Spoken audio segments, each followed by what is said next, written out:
Lawyers, human rights defenders and members of the Kenyan civil society held protests on Monday to demand an end to extrajudicial killings in the country.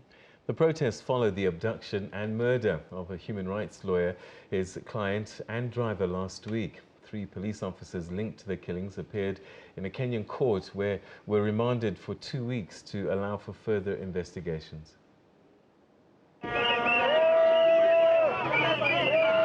Donning white t-shirts depicting blood dripping from the hands of Kenyan police, the demonstrators made their way through the streets, singing dirges and chanting anti-police slogans. No more killings! No more killings! In the protests were relatives and colleagues of slain lawyer Willie Kimani, his client Josephat Mwendwa, and driver Joseph Morore.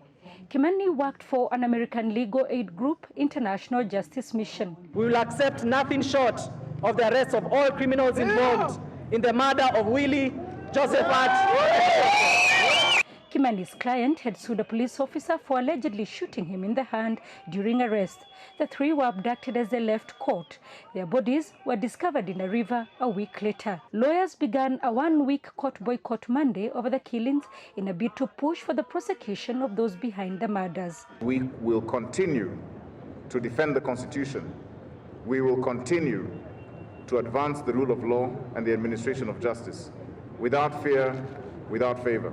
Carrying caskets to represent Kenyans who have lost their lives in the hand of police in extrajudicial killings, the protesters petitioned the president to fire the Inspector General of Police as well as the Interior Security Cabinet Secretary, whom they accuse of sanctioning extrajudicial killings. So how long are we going to watch as our young people, our elders, our parents, our children are just being disappeared, and not just by ordinary people, but by our own police who are supposed to protect us?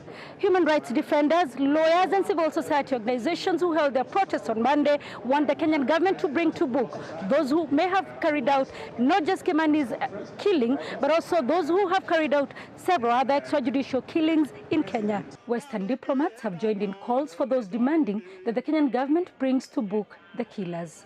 Sarah Kimani, SABC News, Kenya.